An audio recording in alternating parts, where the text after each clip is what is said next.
हरि ओम। हम लोग श्री रामचरितमानस में अब किष्किंधा कांड देख रहे हैं और पिछले सत्र में हमने मंगलाचरण और जो आरंभ की स्थितियां हैं वो देखी थी।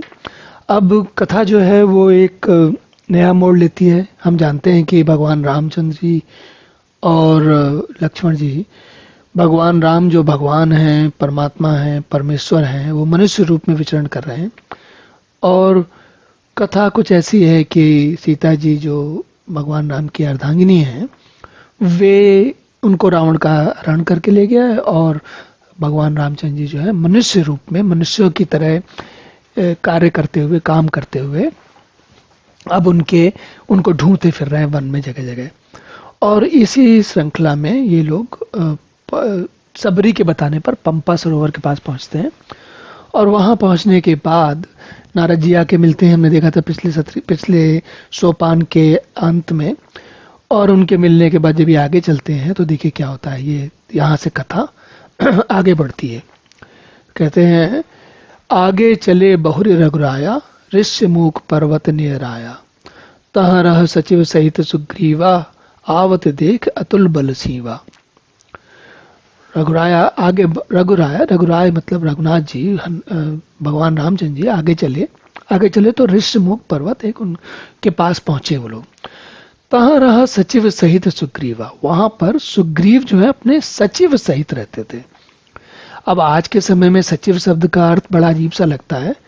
सचिव का मतलब जिसको हम अंग्रेजी की भाषा में सेक्रेटरी कहते हैं, और सचिव आज के जमाने में कुछ अलग ही चीज है। कैसे अब कोई अगर केंद्रीय सचिवालय में बड़े उच्च स्तर का सचिव है तो वो तो बहुत बड़ा अधिकारी होता है। बल्कि कहते हैं कि वो भारत के जो राजपत्रित अधिकारी हैं उनकी श्रेणी में सबसे उच्च अधिकारी होते हैं। लेकिन गोस्वामी जी जब लिख रहे हैं 450 साल पहले 1574 में, या उसके 2-4 साल के बाद, क्योंकि रामचरितमानस में गोस्वामी जी को लिखने में कुछ समय लगा। ऐसा तो है नहीं कि एक दिन में लिख दी उन्होंने या एक महीने में लिख दी, समय लगता है। तो 1574, 75, 76, 77, 80 कुछ भी समय हो सकता है। अब उस समय जब लिख रहे हैं तो वो कहते हैं सचिव जो है थे, सचिव सहित सुग्रीवा। तो ये सचिव कौन है? यहाँ पर सचिव का अर्थ है जो उनके साथी थे। साथी मतलब जिनकी निष्ठा से सुग्रीव के साथ थी।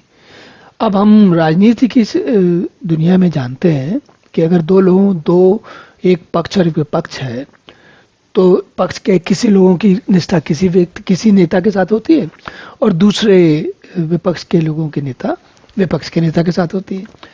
तो सुग्रीव और बाली दोनों भाई भाई हैं, लेकिन इनके बीच में आपस में झगड़ा हो गया। तो जो सुग्रीव के साथ वाले थे वो अब बाली के साथ किष्किंधा में नहीं रह सकते। सुग्रीव भी नहीं रह सकते और उनके साथी भी नहीं रह सकते। और ये बात हम अपने सामान्य समाज में अधिकांश देखते हैं कि जब कोई व्यक्ति जिस नेता के साथ रहने वाले जो लोग होते हैं, यदि वो उसी के साथ उनका काम चलता है, दूसरे के साथ गए तो बात बनती नहीं, फिर उन पर कोई विश्वास नहीं करता है। अब यहां तक तो बात हुई सचिव होने की, लेकिन सचिव कौन कौन है चलिए वो भी समझते हैं। सचिव कौन कौन है? तो इनके अतुलनीय बल की सीमा वाले, आवत देख अतुल बल सीमा, वहां से कहीं पर्वत पर पत्थरों के बीच में छुपे होंगे और उन्होंने रामचंद्र जी और लक्ष्मण जी को आते हुए देखा। हाथ में धनुष है और स्वाभाविक है कि भगवान है तो भगवान का, और हमें ध्यान रखना चाहिए कि भगवान राम जो है सर्वश्रेष्ठ धनुर्धर कहलाए गए हर काल में। धनुर्धरों में अगर बात आती है तो राम से बड़ा कोई धनुर्धर नहीं है। तो सुग्रीव को उनको दूर से भी देखकर समझ में आ गया कि ये कोई विशेष व्यक्ति है। और जो भयभीत व्यक्ति होता है, डरा हुआ व्यक्ति होता है, उसको हर चीज में डर लगता है। तो ये क्या कहते हैं, अति सभीत कहे सुन हनुमाना, पुरुष जुगल बल रूप निधाना, धरि बटु रूप देख तय जाई, कहे सुजान जिय सहन बुझाई। सुग्रीव जो है उतने डर के भयभीत होकर बोले, हे हनुमान, हनुमान उनके सचिव है, हनुमान के साथ में। सुनो, ये दोनों पुरुष बल और रूप के निधान है। तुम ब्रह्मचारी का रूप धारण करके जाकर देखो कि भाई ये अपने हृदय में इनकी यथार्थ बात जानो कि ये लोग कौन हैं और क्या क्या करते हो, क्यों आए हैं यहाँ पर। और जो बात समझ में आए तो मुझे इस सारे संकेत से बता देना। कैसे जान जी सैन बुझाई, चुपचाप बता देना। पठे बाल होई मन मैला, बागों तुरत तजऊ यह सैला। विग्र रूप धरि कपित गयऊ, विप्र रूप धरि कपित गयऊ, माथ नाय पूछत अस भयऊ। यदि वे मन के मलिन बाली के भेजे हुए हो, मेरे भाई बाली के भेजे हो, तुरंत ही इस पर्वत को छोड़कर भागूं कहीं और अपनी शरण देखूं, कहाँ जाना है मुझे। हनुमान जी ब्राह्मण का विप्र रूप धरि कपित गए हो। हनुमान जी विप्र ब्राह्मण का रूप धर के गए। हनुमान जी ब्राह्मण का रूप रख के क्यों गए? इसलिए गए क्योंकि अगर वो क्षत्रिय का रूप रख के जाते, मान लीजिए, तो रामचंद्र जी और उनकी आपस में युद्ध हो सकता था। भाई दो क्षत्रिय लोग हैं, हो सकता है आपस में झगड़ा हो जाए। और अगर वो वणिक बन के जाते, बनिया बन के जाते, वैश्य बन के जाते, तो प्रश्न उठता कि भाई इतने घनघोर जंगल में ये वैसे कर क्या रहे हैं यहाँ पर। लेकिन ब्राह्मण एक ऐसा व्यक्ति है जो ज्ञान की साधना में, अध्यात्म की साधना में, या किसी भी कारण से, ब्राह्मण के पास कुछ होता तो है नहीं, तो वो जा सकता है। और ब्राह्मण शांति का दूत भी होता है, ब्राह्मण झगड़ा करने के लिए नहीं आएगा। इसीलिए हनुमान जी ब्राह्मण का रूप रख के गए और उन्होंने बड़े शील से, बड़े आदर से मस्तक नवाकर पूछा, माथ नाय पूछत अस भयऊ, को तुम श्यामल गौर शरीरा, छत्री रूप फिरौ बनवीरा। कठिन भूमि कोमल पदगामी, कवन हेतु बिचरौ बन स्वामी। अब देखिए उनका प्रश्न कितना समझदारी वाला है हनुमान जी का। कहते हैं कि आप देखने में सांवले और गोरे जो आप दो लोग हो, छत्री के रूप में वन में फिर रहे हो, लेकिन आपका शरीर, आपके जो स्थिति है उसको देख के ऐसा लगता है कि आप बहुत हमेशा राजमहलों में पले हो। तो ये क्या कारण है भाई, क्यों आप यहाँ वन में क्यों विचर रहे हो? हनुमान जी को ये बात समझ में आ गई, तुरंत तत्काल समझ में आ गई कि ये साधारण क्षत्रिय नहीं है। ऐसे क्षत्रिय हैं जो राजसी क्षत्रिय हैं। क्षत्रिय तो वो भी हो सकते हैं जो सामान्य सैनिक है, और क्षत्रिय राजा भी हो सकता है।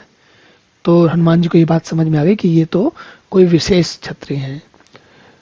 और कठोर भूमि पर कोमल चरणों से, देखिए कठोर भूमि पर कोमल चरणों से अर्थ है कि राजा है। अगर सामान्य सैनिक होते तो उनको कठोर भूमि पर कोमल चरण नहीं होते, उनके पैर तो उनके लिए चढ़ने के लिए बने होते। मृदुल मनोहर सुंदर गाता, सहत सहत दुसह बन बात आतप बाता, कि तुम तीन देव महको, नर नारायण की तुम दो। कहते हैं मन को हरण करने वाले आपके सुंदर कोमल अंग हैं, और आप वन के दुसह धूप और वायु को सह रहे हैं। आप क्या ब्रह्मा विष्णु महेश इन तीन देवताओं में से कोई एक है, या आप दोनों नर और नारायण हैं? तो हनुमान जी को ये बात समझ में आ गई कि ये इनकी जगह नहीं है, ये कोई विशेष लोग हैं, इनको कहीं और होना चाहिए था, ये यहाँ पर है। तो ये सामान्य लोग नहीं, ये नहीं तो ये कुछ और भी कह सकते थे, कोई पूछ सकते थे कोई राजकुमार है, कोई क्या है। सीधा वो ब्रह्मा विष्णु महेश क्यों कह रहे हैं, या नर और नारायण क्यों कह रहे हैं? वो इसलिए कह रहे हैं क्योंकि उनको बात समझ में आ रही है कि ये लोग कोई विशेष लोग हैं। आगे कहते हैं, जग कारण तारण भव, भंजन धरनी भार, की तुम अकल भुवन अपति, लीन मनुज अवतार। या फिर हनुमान जी कहते हैं, यह आप जगत के मूल कारण और संपूर्ण लोकों के स्वामी स्वयं भगवान हैं, जिन्होंने लोगों को भाव सागर से पार उतारने का तथा पृथ्वी का भार नष्ट करने के लिए मनुष्य के रूप में अवतार लिया है। अब ये जो बात उन्होंने कही है, ये एक बिल्कुल ही अलग स्तर की बात है। अगर आप हनुमान जी विशेष ना हो तो ऐसी बात ना कहें। सामान्य व्यक्ति को, मुझे, आपको, कोई, हम पहली बात अगर कहीं जंगल में हो, ऐसे छुपे हुए हों, किसी कारण से किसी से छुप के रह रहे हों, तो हमारे मन में ये कोई बात नहीं आई।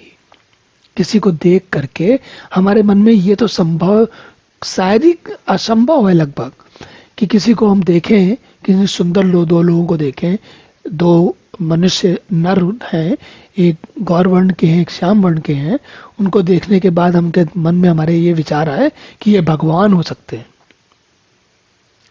मनुष्य के मन में तो ये विचार नहीं आ सकता।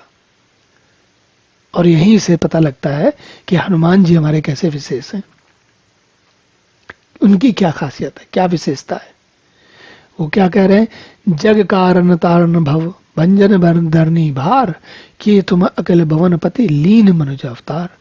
अखिल भुवन पति, सारे लोगों के पति मनुष्य के अवतार में यहां पर आए हैं। तब भगवान रामचंद्र जी उसका उत्तर देते हैं, और इस उत्तर का आनंद हम लोग अगले सत्र में लेंगे। तब तक के लिए अब यहीं रुकते हैं। हरि ओम।